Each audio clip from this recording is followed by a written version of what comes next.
104 కీర్తన 27వ వాక్య భాగములో, తగిన కాలమున నీవు వాటికి ఆహారం ఇచ్చేదవని ఇవన్నీయు నీ దయ కొరకు కనిపెట్టుచు ఉన్నవి. నీ దయ కొరకు కనిపెట్టుచు ఉన్నవి. మాటలు ఎంతో చక్కగా రాస్తూ వచ్చాడు. అంతేకాదు 28వ వచనంలో, నీవు వాటికి పెట్టునది అవి కూర్చుకొనును, నీవు గుప్పిలి విప్పగా అవి మంచి వాటిని మాత్రమే తిని తృప్తిపరచబడును. నీ ముఖము మరుగు చేసుకొనగా అవి కలతపడును. నీవు వాటి ఊపిరి తీసివేయునప్పుడు అవి ప్రాణములను విడిచి మంటి పాలగును. 30వ వచనం కూడా, నీవు నీ ఊపిరి విడువగా అవి సృజింపబడెను. వాక్యం వింటున్నటువంటి దేవుని పిల్లలారా, ఇప్పటి వరకు మనం చెప్పుకున్నటువంటి గత సబ్జెక్టులో చెప్పుకున్న ఈ సముద్రములో ఉన్నటువంటి ప్రతి జలరాశులు, వీటన్నివి కూడా దేవుని ఊపిరి వలన సృజింపబడినవి.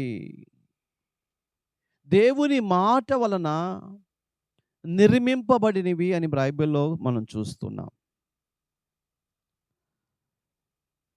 ఈ మాటలన్నీ చెప్తూ తర్వాత సబ్జెక్టు గురించి మాట్లాడుతూ వచ్చారు. ఆదికాండము 2వ అధ్యాయము 21వ వచనము. ఈ పక్షి జాతిని, అలాగే సముద్రములో ఉన్నటువంటి చేపలనేమి, సుమారు 84 లక్షల జీవరాశులన్నిటినీ దేవుడు తన నోటి మాట చేత కలగచేశాడు అని బైబిల్ ఖచ్చితంగా స్పష్టంగా చెప్తుందండి. నీవు ఊపిరి విడువగా ఇవి కలుగునుగాక అని చెప్పినప్పుడు అవి సృజింపబడినవి, ఏర్పరచబడినవి. సమస్తమును కూడా తన నోటి మాట చేతనే కలుగునుగాక అనేటువంటి ఒక మాట చేతనే కలిగించాడు. అవన్నీ ప్రారంభపు అధ్యాయంలో ఇది మంచిదైనట్లు చూశాను. మొదటి దినమైంది, 2వ దినమైంది, 3వ దినమైంది, ఇలా చెప్పుకుంటూ వస్తాడు. 6వ దినము చాలా ప్రాముఖ్యమైన దినం ప్రియులారా. 6వ దినము చాలా శ్రేష్టమైన దినం.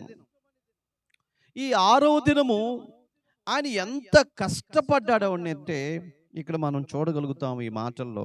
ఆ పరమ తండ్రి అయినటువంటి దేవుడు నిన్ను నన్ను కలుగునుగాక అంటే కలుగుతుంది. కొన్ని సందర్భాలలో విశ్వాసము ద్వారా స్వస్థత కలిగింది, కలగల. కొన్ని సందర్భాలలో లాజరు బయటికి రమ్మనగానే చనిపోయిన లాజరు కూడా బయటకు వచ్చాడు. అంటే దేవుని నోటికి ఆ మాటకు శక్తి ఉందని అర్థమవుతుంది. ఇలా జరుగునుగాకనే జరిగింది. ప్రారంభములో ఈ 5 దినాలు వీటన్నిటిని కలుగునుగాక కలుగునుగాక కలుగునుగాక అంటూ వీటన్నిటిని నిర్మించినటువంటి దేవుడు ఈ 6వ రోజు మనిషి కూడా కలుగునుగాక అని ఎందుకు అనలేదు? ఆయన ఎందుకు అనలేకపోయాడు అని అంటే, ఈ మనిషి పైన దేవునికి ఉన్న ఒక గొప్ప ప్రణాళిక, ఈ మనిషి పైన దేవునికి ఉన్న ఒక ప్రత్యేకత, ఈ మనిషి పట్ల దేవునికి ఉన్న గొప్ప ప్రేమ ఉన్నతమైంది ప్రియులారా. వీటన్నిటిని కలుగునుగాక అనే తీరులోకి వచ్చి ఇక 6వ రోజు ఆయన చేసినటువంటి ప్రాముఖ్యమైన పని ఏమిటయ్యా అంటే, ఆయన ఆకాశము నుంచి మంచును కురిపించి ఓ మట్టిని తీసి బొమ్మగా చేసి తన రూపులోకి ఆయన చేసి తన ఆ రూపులోకి లేక మట్టి బొమ్మలోకి తన ప్రాణమును లేక తన ఆయువును లేక తన ఆత్మను ఆ బొమ్మలోకి పంపించాడు. అదే నువ్వు నేను ప్రియులారా. దేవునికి మహిమ కలుగునుగాక. హల్లెలూయా చెప్దామా? అదే నీవు నేను. అయితే ఇన్ని చేసినటువంటి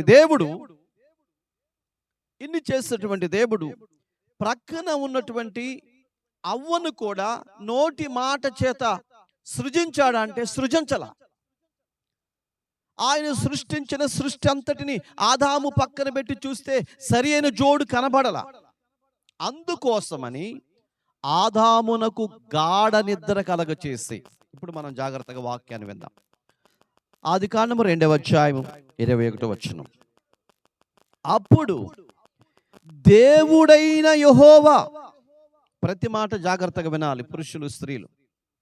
అప్పుడు దేవుడైన యెహోవా ఆదామునకు గాఢ నిద్ర కలగచేసి, అతడు నిద్రించున్నప్పుడు అతని ప్రక్కటెముకలలో ఒక దానిని తీసి ఆ చోటును మాంసముతో పూడ్చివేసెను. 2వ వచనం జాగ్రత్తగా చదువుదాం. తర్వాత దేవుడైన యెహోవా తాను ఆదాము నుండి తీసిన ప్రక్కటెముకను స్త్రీనిగాను నిర్మించి ఆమెను ఆదామునెద్దకు తీసుకుని వచ్చాను. జాగ్రత్తగా వినండి, చాలాసార్లు విన్నాం, మరొకసారి వినాలి. ఆదామునకు దేవుడు గాఢ నిద్ర కలగజేస్తాడంటండి. ఎందుకు? ఇప్పుడు ఆపరేషన్ చేయబోతున్నాడు.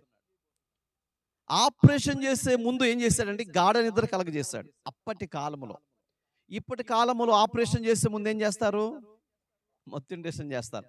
మత్తుండేషన్ చేస్తే కళ్ళు కనపడతాయి, అన్ని చూస్తాం, కానీ నొప్పి తెలియదు మనకి. ఇంకా డాక్టర్లు వాళ్ళు ఎక్కడ కొయ్యాలో కోసుకుని ఏం చేయాలో చేసుకుని వెళ్ళిపోతారండి. దేవుడు ఆపరేషన్ చేశాడండి. ఎప్పుడు ఆపరేషన్ చేశాడు? ప్రారంభములోనే దేవుడు మనిషికి ఆపరేషన్ చేయటం ప్రారంభించాడండి. ఆపరేషన్ ఎలా చేశారంటే గాఢ నిద్ర కలగ చేశాడు. అతనికి ఎలాంటి ఎఫెక్ట్ లేకుండా, ఎలాంటి నొప్పి తెలియకుండా, ఎలాంటి బాధ లేకుండా, అసలు చేసినట్లుగా లేకుండానే అలా చేశాడండి. కొంతమంది డాక్టర్స్ అండి, అలాగే కంపౌండర్లు ఇంజెక్షన్ చేస్తారు, చేసినట్లున్నది అయిపోయిందా అన్నట్టుండదు. కొంతమంది చేస్తారండి, ఐసు గడ్డలు పెట్టుకుని తగ్గదండి దేవుని దయ వల్ల. ఈ గూడు వాసిపోయింది, ఈ గూడు వాసిపోయింది, ఇంకెక్కడ చేర్చుకోవాలి, ఎక్కడ ఎలా చేస్తారో తెలియదు. కొంతమంది అలా చీమ కుట్టినట్టు కూడా ఉండదు, అయిపోయిందా అన్నట్లు ఉంటుంది. క్రీస్తునందు ప్రియులారా, ఈయన ఆపరేషన్ చేస్తే అయిపోయిందా అన్నట్లుందండి. చేసి ఎముకలలో నుంచి ఎముకను, మాంసములో నుంచి మాంసమును తీసి ఎలా చేశాడంట? స్త్రీగా నిర్మాణం చేశాడండి. ప్రైజ్ ది లార్డ్, హల్లెలూయా. స్త్రీనిగా నిర్మాణం చేసి, అక్కడ రాయబడిన మాట చూస్తే ఆమెను ఆదామునొద్దకు తీసుకొని వచ్చెను. ఎవరినండి? ఏ ఎముకనైతే దేవుడు తీశాడో, ఏ మాంసమునైతే తీశాడో తనను తీసుకొచ్చి ఆదాము ముందు నించోబెట్టాడు. ఎక్కడి నుంచి తీశాడండి? అందుకని ప్రభు అంటాడు, స్త్రీ పురుషులు ఇద్దరు ఎలా అంటాడు అంటే సమానులు అన్నాడు. తలలో నుంచి తీయలేదు, కాళ్ళలో నుంచి తీయలేదు. ఎక్కడ తీశాడండి? ప్రక్కటెముకలలో నుంచి, సమభాగము అన్నాడు. అందుకని అర్ధాంగి అయింది. కుటుంబ భారము వాళ్ళిద్దరి పైన ఉంటుంది. వాళ్ళిద్దరూ సమానమే, ఒకళ్ళు ఎక్కువ ఒకళ్ళు తక్కువ కానే కాదండి. సమాన హక్కులు దేవుడు వాళ్ళకి కలగ చేశాడు. మనుషులే స్త్రీల్ని స్త్రీలుగా చూస్తున్నారు. కాబట్టి దేవుడైతే గొప్ప జ్ఞానము చేత స్త్రీగా చేసి ఆదాము దగ్గరకు తీసుకొచ్చాడు. అప్పటికి మనుషులైనటువంటి వారిని ఎవరైనా ఆదాము చూశాడా? చూడలేదండి. ఎవరు తెలుసు ఆదాముకి? జంతు ప్రపంచం అంతా తెలుసు. దేవుని నోట చేత ఏమైతే చేశాడో అవన్నీ చూస్తున్నాడు. కానీ ఇప్పుడు ఒక క్రొత్త వ్యక్తిని తీసుకొచ్చాడు. అప్పటికి ఆయన చూడలేదు. తీసుకుని వచ్చి ఆదాము ముందు నిలబెట్టాడు. ఇప్పుడు చూద్దాం. అప్పుడు ఆదాము ఇట్లా నేను, ప్రైజ్ ది లార్డ్, హల్లెలూయా. జాగ్రత్తగా వినండి. అప్పుడు ఆదాము ఇట్లా నేను, ఎట్లా అన్నాడు? ఆదాముకి ఆపరేషన్ చేసిన సంగతి ఇప్పుడు ఆదాముకు తెలిసిందా తెలియలేదా? అప్పుడు అంటున్నాడు, ఆదాము దగ్గరకు దేవుడు వచ్చి, ఆదాము నువ్వు నిద్రపోతున్నప్పుడు నీకు గాఢ నిద్ర కలగచేసి ఎముకల్లో ఒక ఎముక తీశాను, మాంసంలో మాంసం చేశాను, ఇదిగో ఒక స్త్రీగా చేశానని చెప్పి దేవుడు చెప్పలేదండి. ఆ అమ్మాయిని, ఆ అవ్వను ఆదాము దగ్గరకు తీసుకొచ్చి నుంచోబెడితే ఇప్పుడు ఆదాము మాట్లాడుతున్నాడు. ఏమంటున్నాడంటే, అప్పుడు ఆదాము ఇట్లా నేను, నా ఎముకలలో ఒక ఎముక, నా మాంసములో మాంసము, ఇది నరునిలో నుండి తీయబడెను గనుక నారి అనబడును. హల్లెలూయా. అంటే ప్రారంభములోనే దైవ జ్ఞానము కలిగినటువంటి వాడు ఆదాము. చెప్పాడా ఆదాముకి? ఆదాము ఇలా చేశానయ్యా అని చెప్పాడా? చెప్పలేదండి. ఆ అమ్మాయిని తీసుకొచ్చి ప్రక్క నుంచోబెడితే, నా ఎముకలలో నుంచి ఎముక తీసావు, నా మాంసములో నుంచి నాకు మాంసము తీసి ఇదిగో స్త్రీగా చేసావు కాబట్టి నరునిలో నుండి తీయబడింది కాబట్టి నారి. ఇప్పుడు ఆదాములో ఏ జ్ఞానం ఉందండి? దైవ జ్ఞానం ఉన్నది. ఆ పండు తినవద్దు అన్న పండు వాళ్ళు తినేంత వరకు కూడా, అది తోట నుంచి బయటికి నెట్టివేయబడే అంతవరకు కూడా దైవ జ్ఞానములో ఆదాము ఉన్నాడండి. అది ఎంత జ్ఞానం అంటే ప్రపంచములో ఉన్నటువంటి ప్రతి జంతువుకి ఆదామే పేరు పెట్టే అంత జ్ఞానం ఉందండి. ప్రైజ్ ది లార్డ్, హల్లెలూయా. అంత జ్ఞానము ఎవరి నుంచి వచ్చేదంటే ఆదాము దేవుని కుమారుడు అని దైవ గ్రంథం ఖచ్చితంగా చెప్తుంది. ప్రియులారా, ఆదాము ఎవరంట అండి? ఆదాము ఎవరంట? దేవుని కుమారుడు. ఆదాములో నుంచి వచ్చిన దేవుని పిల్లలమైన మనందరము కూడా దేవుని పిల్లలమై ఉన్నామని బైబిల్ ఖచ్చితంగా చెప్తుంది. ప్రియులారా, ఇప్పుడు మనం చూద్దాం. ఆదాము ఏమంటున్నాడు? నరునిలో నుంచి తీయబడింది కాబట్టి నారి. నారి నరుడిలో నుంచి తీయబడినటువంటి నారి అండి. ఇప్పుడు అంటే దేవుని చేత నిర్మింపబడిన దేవుని ముద్దు బిడ్డలండి వీళ్ళు. దేవుని చేత ఏర్పరచబడిన దేవుని ప్రజలండి. ఎంతో కష్టపడి, ఎంతో అద్భుతంగా ఆపరేషన్ చేసి చక్కగా ఆ వ్యక్తిని బయటికి తీశాడు. ప్రియులారా, దేవునికి మహిమ కలుగును గాక. హల్లెలూయా. హబక్కూకు గ్రంథములో రాయబడిన మాట ఏందో తెలుసండి? మొదటి అధ్యాయము మొదటి వచనం.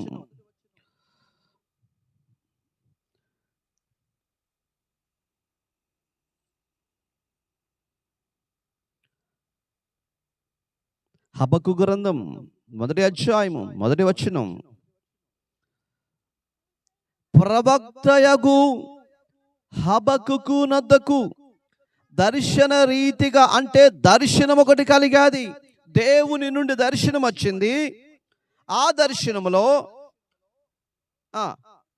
యెహోవా, నేను మొరపెట్టినను నీవెన్నాళ్ళు ఆలకింపకొయిందువు, బలాత్కారము జరుగుచున్నదని నేను మొరపెట్టినను నీవు రక్షింపకయున్నావు, నన్నెందుకు దోషము చూడనిచ్చుచున్నావు? బాధ నీవేళ ఊరకయే చూచుచున్నావు. ఎక్కడ చూసినను నాశనము బలాత్కారమును ఆగుపడుచున్నవి, జగడమును కలహములను రేగుచూ ఉన్నవి. హల్లెలూయా.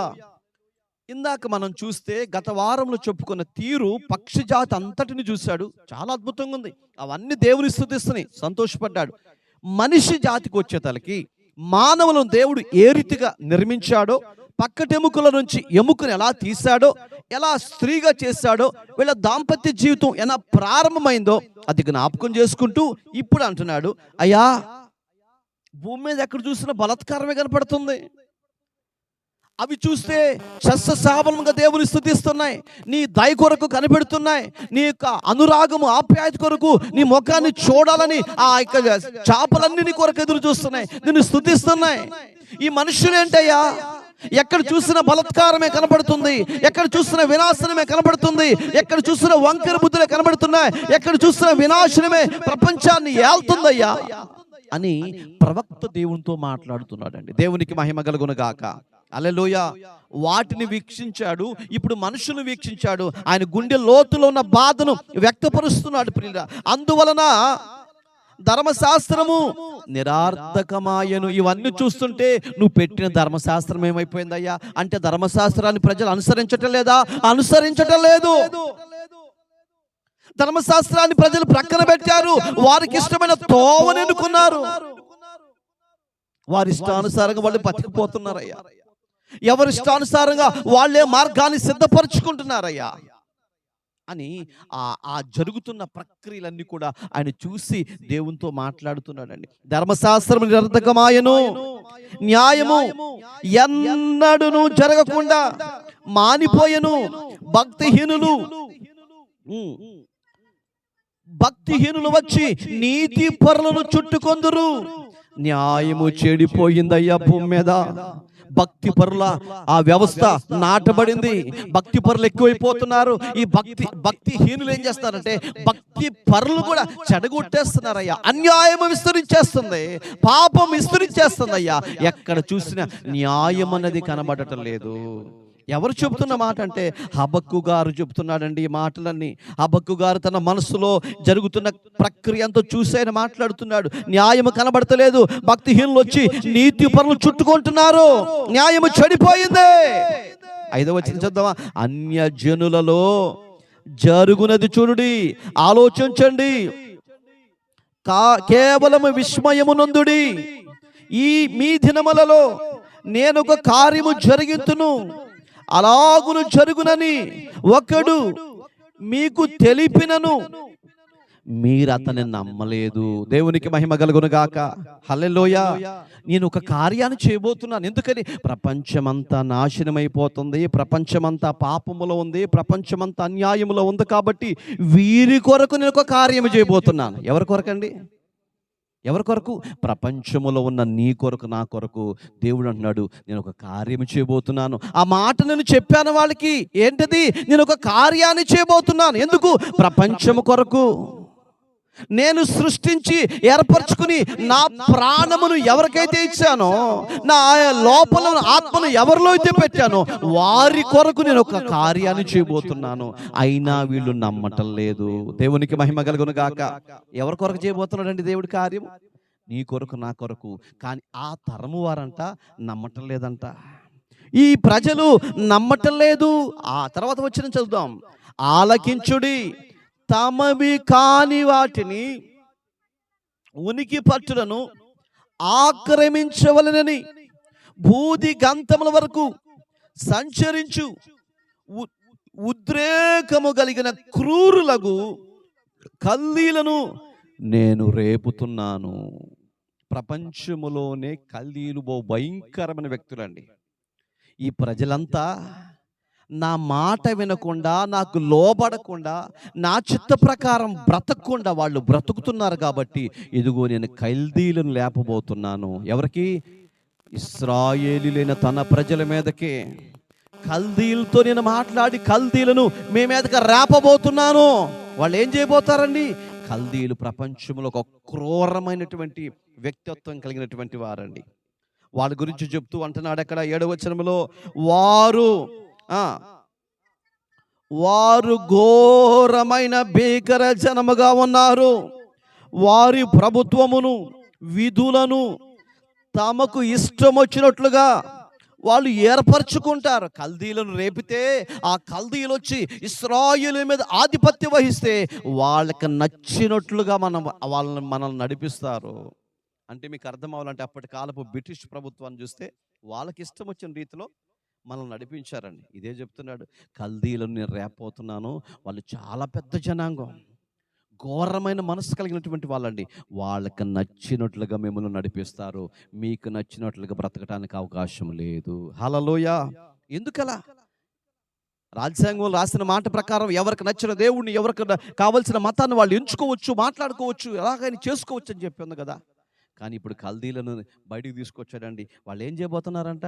మనకు నచ్చినట్లు కాదండి, వాళ్ళకు నచ్చినట్లుగా దేవుడు అప్పగించబోతున్నాడు. ఎందుకని? దేవుని మాటని వినలేదు కాబట్టి, దేవునికి లోబడలేదు కాబట్టి, దేవుని చిత్తాన్ని వెదకలేదు కాబట్టి, అందుకని దేవుడు వాళ్ళకి అప్పగించబోతున్నాడు. తర్వాత మాట చదవండి ఇప్పుడు. వారి గుర్రములు చిడుత పులుల కంటే వేగముగా పరిగెత్తును, రాత్రంతా తిరుగులాడు తోడేళ్ళ కంటే అవి చురుకైనవి.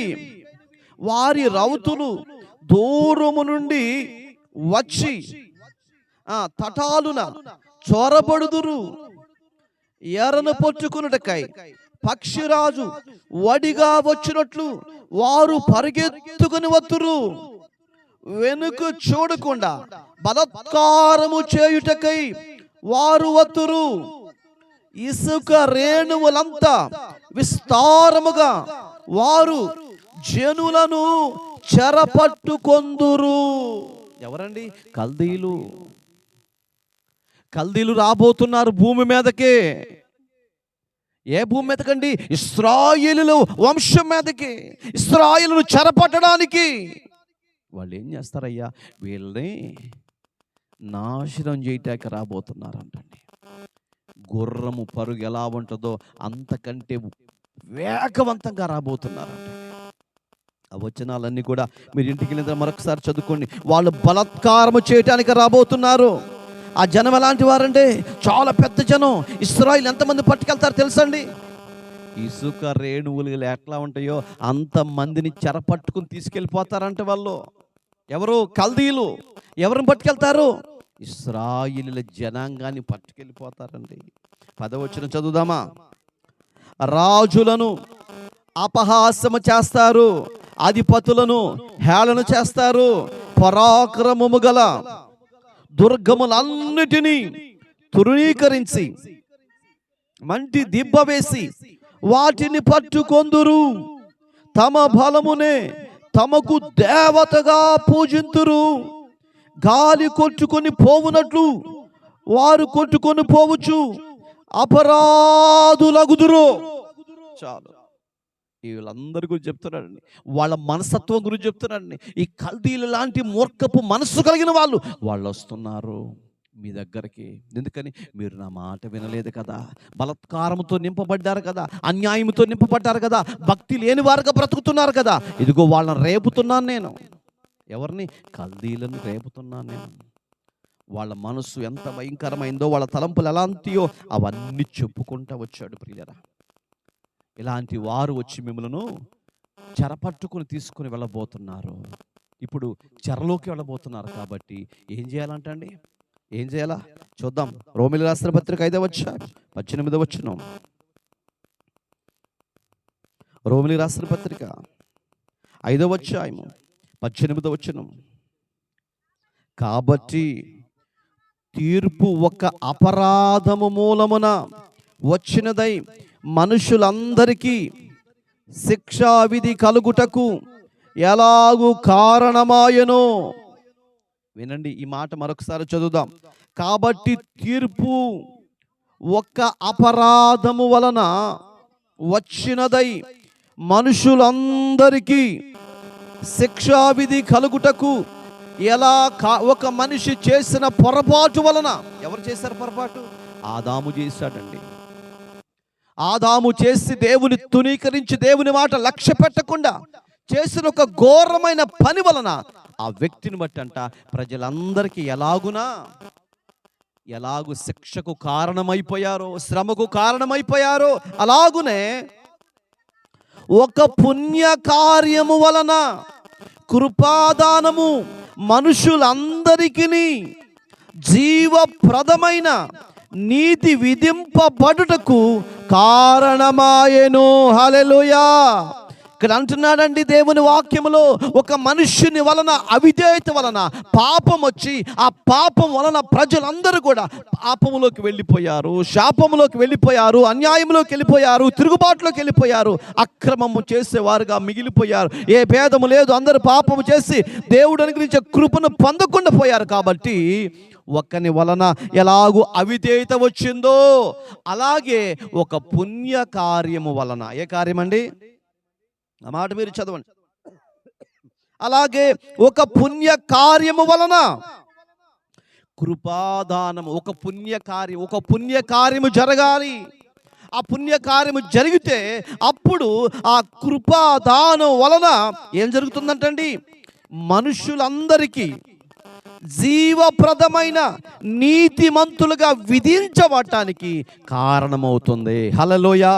ఒక్కని నుంచి అవిధేయత వచ్చింది, ఒక వ్యక్తి నుంచి పాపం ఎంటర్ అయింది. ఇప్పుడు ఒక్క వ్యక్తి చేసే పుణ్యము వలన ఆ పాపాన్ని కడుక్కుంటానికి అవకాశం ఉంది.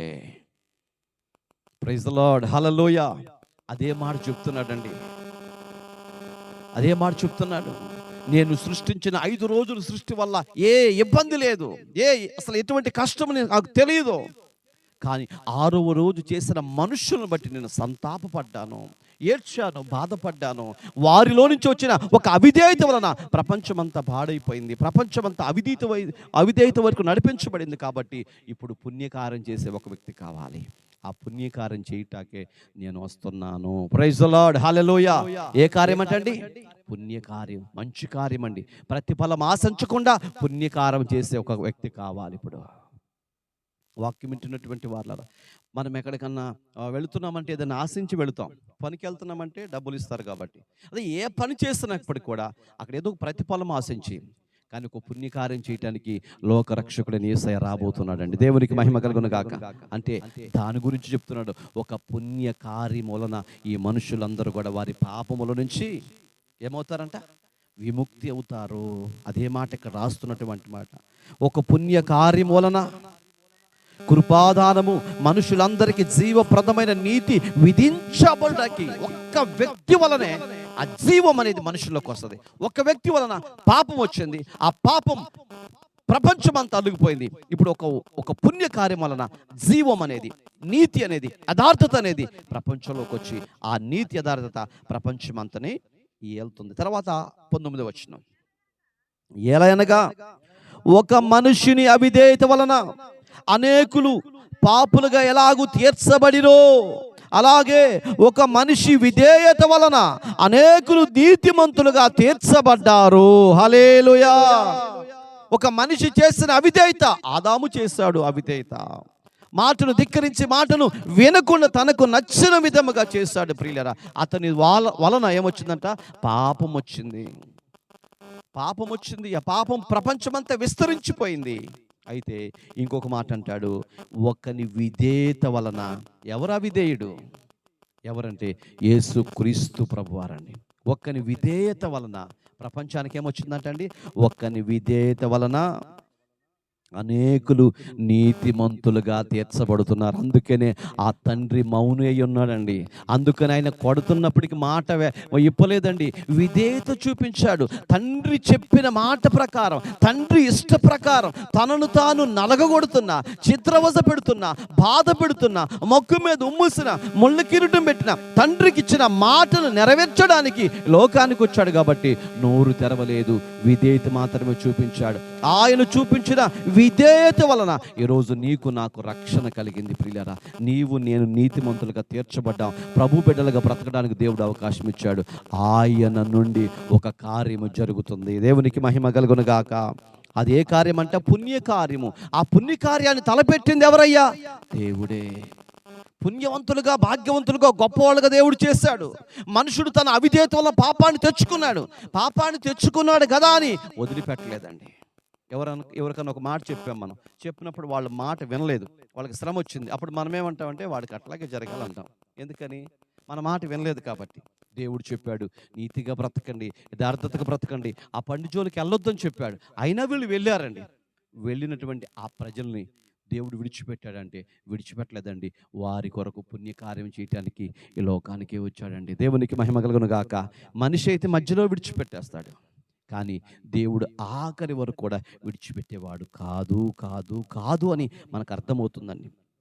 విడిచిపెట్టలేదు కాబట్టి ఆయన విధేయత చూపించాడు. ఆ విధేయత వలన మనందరూ నీతిమంతులుగా తీర్చబడతాం. 20వ వచనం, మరియు అపరాధం విస్తరించినట్లు ధర్మశాస్త్రము ప్రవేశించును, ఆయనను పాపము మరణమును ఆధారము చేసుకొని ఎలాగు ఏలెనో అలాగే నిత్య జీవము కలుగుటకై నీతి ద్వారా కృపయు మన ప్రభు అయిన యేసుక్రీస్తు మూలముగా ఏలు నిమిత్తము పాపము ఎక్కడ విస్తరించునో అక్కడ కృప అపరిమితముగా విస్తరించును.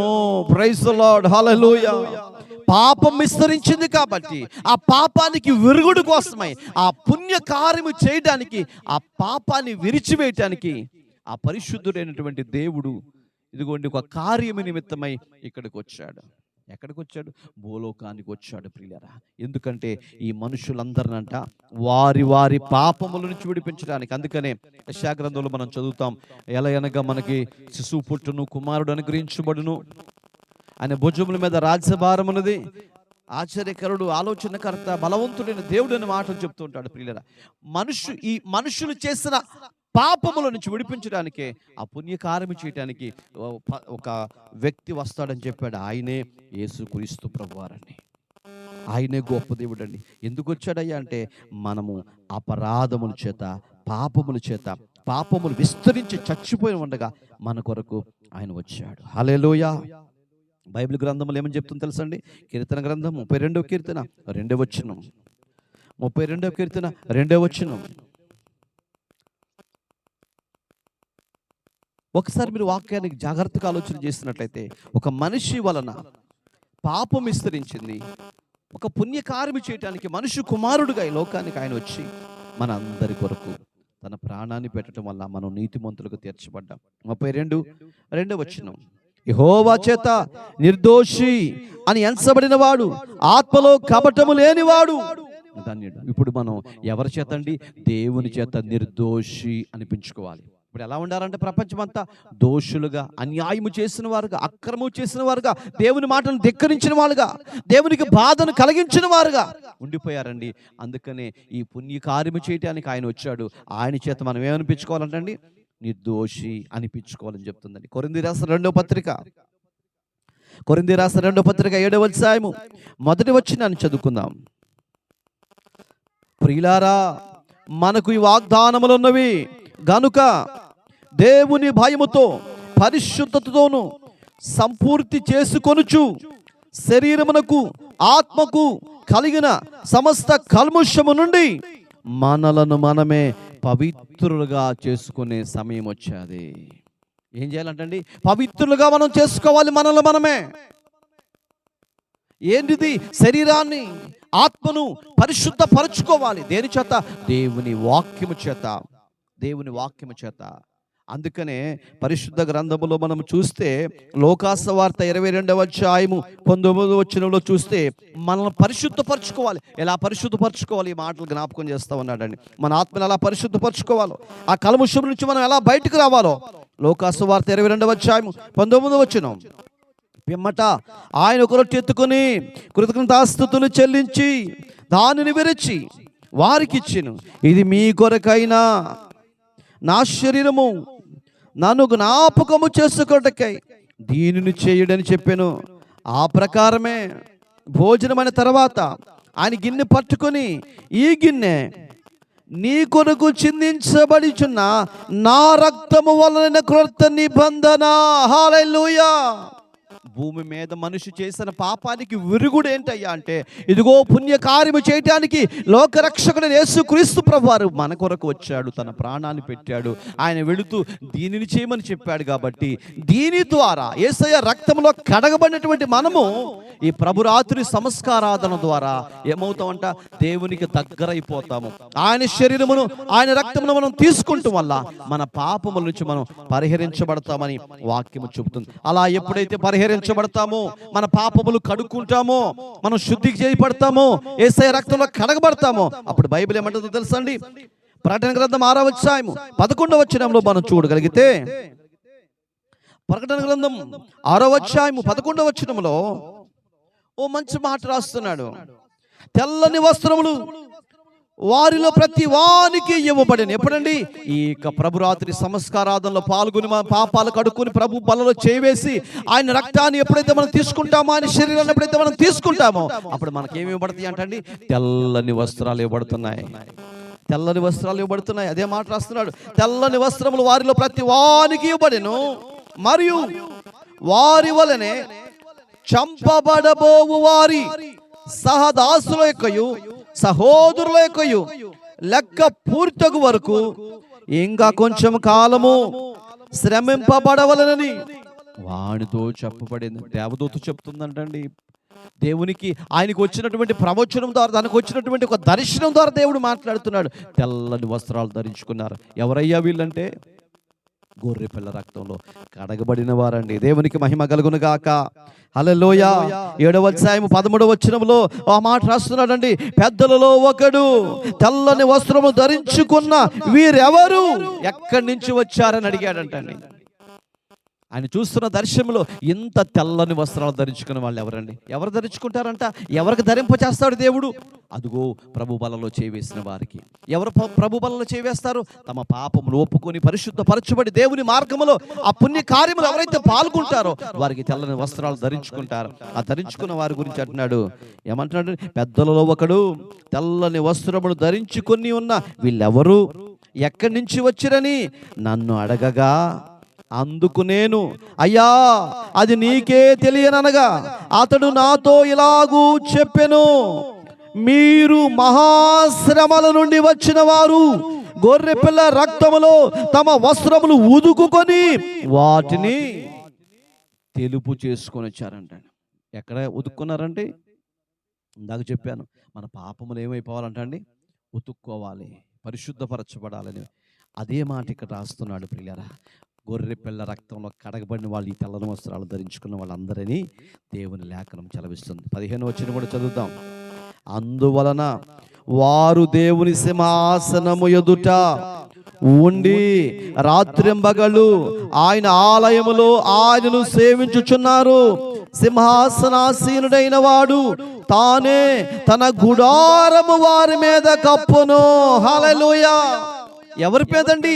తెల్లని వస్త్రములు ఎవరైతే ధరించుకున్నారో, యేసు రక్తములు, ఏ గొర్రె పిల్ల రక్తములో కడగబడాలని చెప్పాడో ఆ గొర్రె పిల్ల రక్తములు ఎవరైతే కడగబడ్డారో అరంట తెల్లని వస్త్రములు ధరించుకుని దేవుని సింహాసనం ఎదుట నిలబడితే దేవుని గుడారము వాళ్ళని కప్పుతుందంటండి.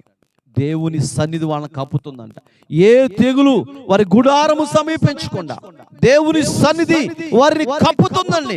సురక్షితంగా వాళ్ళు ఉంటారని బైబిల్ చెప్తుంది ప్రియులారా. అంటే దేవుని గుడారము చేత మనం కప్పబడాలి.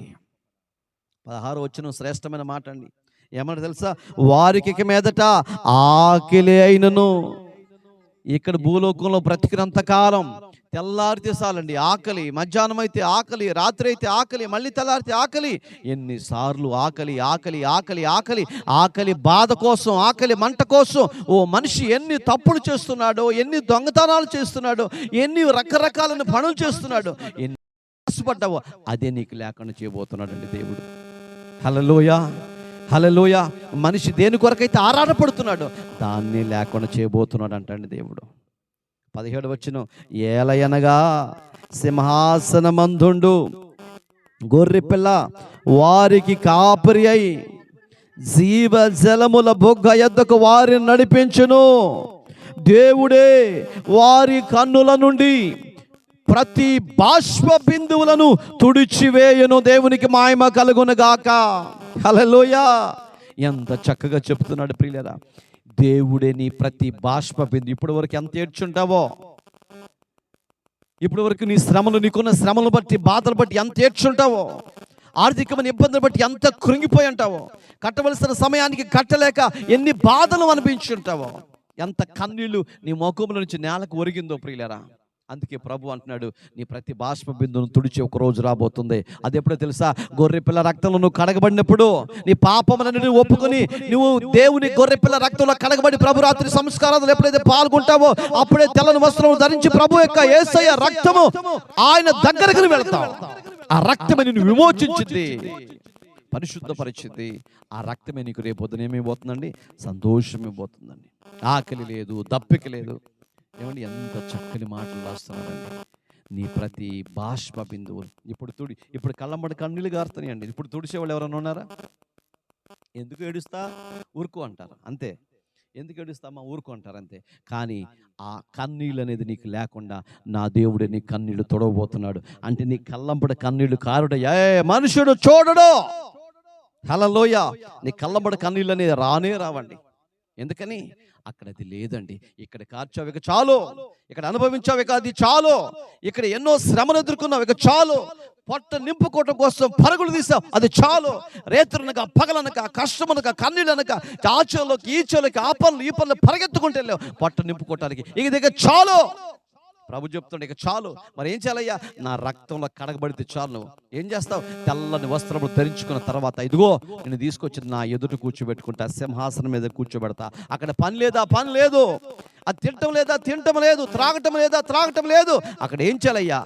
ఏమి లేదు. నిత్యము పరిశుద్ధుడు పరిశుద్ధుడు పరిశుద్ధుడు అని ఆయన గణపరచడం తప్ప మరొకటి ఇక్కడ లేదు. ప్రైజ్ ది లార్డ్, హల్లెలూయా. కన్నులు రావా? నా దేవుడిని ప్రతి బాష్ప బిందువును తుడిచివేస్తాడు. ఇన్ని మాటలు చెప్పాడండి, ఇన్ని రకాలుగా చెప్పాడండి. ఎవరు? దేవుడే చెప్పాడు. ప్రియమైనటువంటి వారలారా, దేవుడు ఏం చెప్పాలనుకున్నాడంటే, నేను ఒక కార్యం చేయబోతున్నాను. ఏంటి ఆ కార్యం అంటే? పుణ్యకార్యం. ఆ పుణ్యకార్యంలో భాగం ఏంటయ్యా అంటే, ఇదిగో నేను మీ కొరకు వచ్చి, లోకములోకి వచ్చి మీ కొరకు ప్రాణం పెట్టబోతున్నాను. నా విధేయత వల్ల ప్రపంచం అంతటికి రక్షణ కలగబోతుంది. నా రక్తంలో కలగబడిన ప్రతి ఒక్కరు పరిశుద్ధులు అవుతారు, పవిత్రులు అవుతారు. నా పాత్రలో చేవేసిన ప్రతి ఒక్కరు నిత్యరాజ్యానికి వెళ్తారు. వాళ్ళు తెల్లని వస్త్రాలు ధరించుకుని నా ఎదుట ఉంటారయ్యా అని ఈ విషయాలన్నీ చెబితే మనుషులు వినలేదు. ఇది సబ్జెక్ట్. దేవునికి స్తోత్రం. ఎంత చెప్పాడు దేవుడు. ఇందాక మనం చదువుకుంటూ వచ్చాం. ఏమని? నేను ఒక కార్యాన్ని చేయబోతున్నానని చెప్పిన మనుషులు, గుర్తులేదా మాట? ఇందాక చదువుకున్నాం చూడండి. నేను ఒక కార్యాన్ని చేయబోతున్నానని చెప్పాను, కానీ వాళ్ళు నా మాట వినలేదు, లక్ష్య పెట్టలేదు అని ఆయన ఆ మాట అక్కడ రాశాడు. ప్రియులరా, ఒక అద్భుతాన్ని నేను చేయబోతున్నాను, ఒక కార్యాన్ని చేయబోతున్నాను, కానీ వారు లక్ష్య పెట్టడం లేదు అనే మాట మనం ఇందాక చదువుకున్నాం. తర్వాత మీకు జ్ఞాపకం చేస్తాను ఆ మాట. ఆయన చెప్పాడు, నేను కార్యం చేయబోతున్నా. ఏంటి ఆ కార్యం అంటే, ఇదిగో లోకంలోకి వచ్చి మీ అందరి కొరకు ఇలాంటి పుణ్యకార్యం చేయబోతున్నాను. నేను ఇలా చేయబోవటం వల్ల ఎలా? యేసు క్రీస్తు ప్రభువారు ఏదైతే చెప్పాడో ఇలా చేయటం వల్ల మీరు నిత్యరాజ్యానికి వెళతారని చెబితే ఆ ప్రజలు అంటండి వినలేదంటండి. ఎంత చెప్పినా కానీ ఏం చేయలేదని వాళ్ళు దేవుని వైపుకు వాళ్ళ మనసును మళ్ళించుకోలేదండి. దేవుని వాక్యము పైకి వాళ్ళు శ్రద్ధ చూపించలేదండి. దేవుని మాటకు వాళ్ళు కట్టుబడలేదండి. విధేయత చూపించలేదండి. ఇన్ని చేయబోతున్నానని చెప్పినా కానీ దేవుని లెక్క చేయలేదండి. తర్వాత ఏం జరిగింది? ఎందుకు హబక్కు గారు నీ కార్యాలు నూతన పరచు ప్రభువా అని రాశాడు. ఎందుకు రాశాడు? ఎంత జరుగుతున్నా కానీ ప్రజల్లో ఏ మాత్రం కదలిక లేదండి. ప్రజలు తమ పాపాలు ఒప్పుకొని దేవుని దగ్గర రాలేకపోతున్నారండి. మనస్ఫూర్తిగా దేవుని స్తుతించలేకపోతున్నారు. తర్వాత కాలక్రమంలో ఏం జరిగిందో, ఎందుకు తన గుండె లోతుల్లో ఈ మాట రాయవలసి వచ్చిందో తర్వాత మనం చదువుకుందాం. తల్ల వంచండి, ప్రార్థన చేసుకుందాం. మమ్మల్ని మిక్కిలిగా ప్రేమించిన మా పరలోకపు తండ్రి, గనుడానికి స్తోత్రాలు. సంవత్సరములు జరుగుచుండగా నీ కార్యములు నూతన పరచమని హబక్కు గ్రంథం ద్వారా మీరు మాట్లాడుతూ వచ్చారు. ఎందుకు ఇలా మాట్లాడారని మేము నీ లేఖనాలను పరిశోధించి పరీక్షించుకున్నప్పుడు, ఇదిగో ప్రభా, సముద్రములో ఉన్నటువంటి జలరాశులు ఎన్నోటిని మీరు సృష్టించారు. అవన్నీ వేల కోట్ల కలిగి ఉన్నాయి ప్రభా. అవన్నీ కూడా చక్కగా నిన్ను స్తుతిస్తున్నాయి, ఆరాధిస్తున్నాయి. మీరు పెట్టే ఆహారాన్ని తింటున్నాయి ప్రభా. నీ దయ కొరకు ఎదురు చూస్తూ ఉన్నాయి. కానీ నీ సొంత హస్తాల చేత నిర్మితమైనటువంటి ఈ మానవుడు తండ్రి, ఆనాటి నుంచి ఈనాటి వరకు నీ శ్వాస ద్వారా, నీ ఆత్మ ద్వారా, నీ ప్రణాళిక ద్వారా సృష్టింపబడినటువంటి ఈ వ్యక్తి ప్రభా, నీ మాట వినకుండా, నీకు లోబడకుండా, నీ చిత్తాన్ని వెదకకుండా తన ఇష్టానుసారంగా తను బ్రతుకుతున్నాడని నేను ఒక కార్యాన్ని, పుణ్యకార్యం చేయబోతున్నాను. ఆ పుణ్యకార్యం ఏమిటంటే, నా విధేయత వలన ప్రపంచానికి రక్షణ కలుగుతుంది. ఆ రక్షణ ఇవ్వటానికి నేను ఈ భూలోకంలోకి వస్తాను. గొర్రెపిల్ల రక్తంలో మీరు కడగబడి మీ పాపములు ఉదుక్కొని, ఉదక స్నానము చేయించుకున్న వారే మీ పాపములు ఒప్పుకొని, మీ దేహమును, మీ ఆత్మను పరిశుద్ధ పరచుకుని, మీరు నిత్యమైనటువంటి దేవుని ఆ శరీరమును, ఆ రక్తమును మీరు తీసుకున్నట్లయితే తెల్లని వస్త్రము ధరించుకున్న వారై ఉంటారు. తెల్లని వస్త్రము ధరించుకున్నటువంటి మీరు నా సింహాసనం ఎదుట ఉంటారు. అక్కడ ఆకలి ఉండదు, దప్పిక ఉండదని మీరు వివరంగా చెప్పారు ప్రభా. ఇంత వివరంగా మీరు జ్ఞాపకం చేస్తూ వచ్చారు. ఈ పుణ్య కార్యములు నేనే చేస్తానని చెప్పారు తండ్రి. ఇంకా ఎవరు చేయలేరు. పుణ్యాత్ముడు అంటూ ఒక్కడే ఉన్నాడు, ఆయనే యేసు క్రీస్తు ప్రభువారని ప్రపంచానికి అర్థమయ్యేలాగా కన్యకని మరియ గర్భము ద్వారా ఈ లోకానికి వచ్చి మిమ్మల్ని మీరు రుజువు చేసుకున్నారు తండ్రి. అయినా ప్రజలు ఆ వారిలో అయ్యా ఏ మాత్రము తండ్రి అవగాహన లేకుండా, విధేయత చూపించకుండా నీకు దుఃఖాన్ని కలిగి చేస్తూనే ఉన్నారు. అందుకని కల్దీలు మీరు రేపారు ప్రభువా. వారు ఘోరమైన ప్రజలు తండ్రి. ఇశ్రాయేలుని ఇష్టం వచ్చినట్లుగా చిత్రవద చేసే జనాంగము ప్రభువా, నీకు వందనాలు చెల్లిస్తున్నాను. అలాంటి జనాంగానికి మీరు అప్పగించబోతున్నారు. వారు ప్రభుత్వం చేయబోతున్నారు, ఏలుబడి చేయబోతున్నారని ఎన్ని రకాలుగా మీరు జ్ఞాపకం చేసిన ప్రజల జీవితంలో మార్పు కనబడడం లేదు తండ్రి. ఈ రాత్రి ఒకవేళ మేము అలా ఉన్నామేమో, అలా ఉండకుండా ఈ రాత్రి నీ బిడ్డలుగా నీ గొర్రెపిల్ల రక్తంలో కడగబడిన వారమై నీ సింహాసనం ఎదుట నిలబడకు యోగ్యత కలిగిన వారమై ఆ ప్రతి బాష్ప బిందువును కడిగి తుడిచివేసి పరిశుద్ధపరిచి పవిత్రపరిచి నీ వెళ్ళక బ్రతికే భాగ్యమును దయచేయమని యేసయ్య నామములో ఈ మనవలన్నీ అడిగి వేడుకుంటూ ప్రార్థిస్తుంటున్నాము తండ్రి. ఆమేన్.